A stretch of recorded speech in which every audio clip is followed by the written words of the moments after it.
Today we're going to be making Scottish shortbread with a salted butterscotch topping.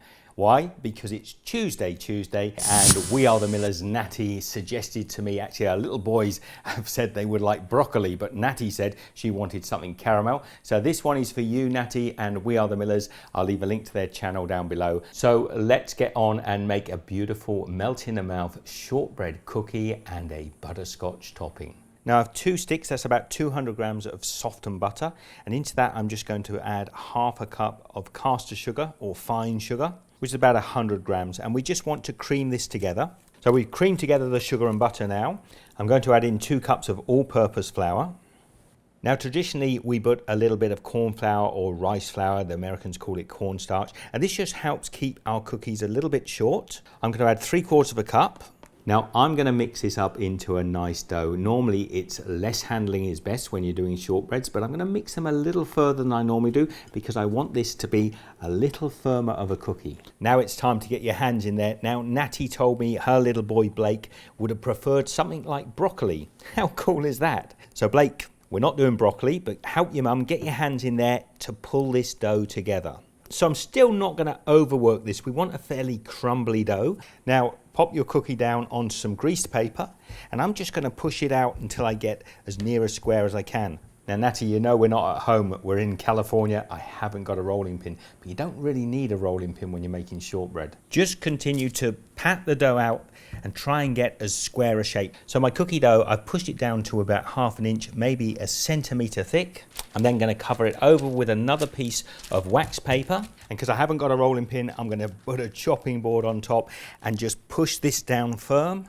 And then when you lift it up, you've got a reasonably flat cookie dough base. Now I've moved my cookie onto a board so I can cut it. I'm just going to take a knife and trim off the salvage edge. Now we won't be wasting any of that. We can make some fun little shaped cookies with it. And then we're going to cut this dough right the way down the middle. And the next thing we're going to do is just trim off some nice sort of finger shaped biscuits. Then I'm just going to lift each individual cookie and just move them out a little bit so to give them some space when they're baking. Now I'm just going to slide those onto a baking tray. We've preheated an oven, not that hot, 300 degrees Fahrenheit, 150 Celsius. We're going to bake these for about 20 minutes or so, and just keep an eye on them. I want them to go a little sandy brown, but not too dark. Whilst the shortbreads bake, I'm going to make a butterscotch sauce. This is such a simple sauce, just 1/2 cup of soft brown sugar, 1/4 cup of thick cream, and a couple of tablespoons of salted butter. I'm just going to pop those all into a pan on a medium heat. And all we want to do is dissolve the butter and the sugar. Now eventually it's going to start bubbling away like that. Just turn the heat down, but I want it to keep bubbling for about 5 minutes just to let the caramel thicken up. Also, we don't really need to stir this. After 5 minutes, take it off the stove, stir that butterscotch sauce and let the sauce cool down. My shortbreads are out of the oven and they've cooled down. I end up cooking them for about 28 minutes, and every oven is a little bit different, but they're still beautiful and blonde, and I've eaten one. They're lovely and melt in your mouth, gorgeous. I've let the butterscotch cool down enough to go into a little piping bottle like this. You could use a Ziploc bag with the corner nipped off, or even a piping bag will be fine. What I'm going to do with the butterscotch is just let it drop onto the cookie and just pipe a little zigzag across. Just going to take some flakes of salt and just sprinkle them over the top.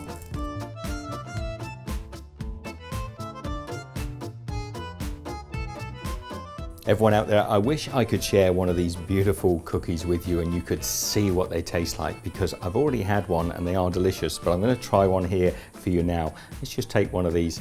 We've got that lovely salted butterscotch topping. Here goes.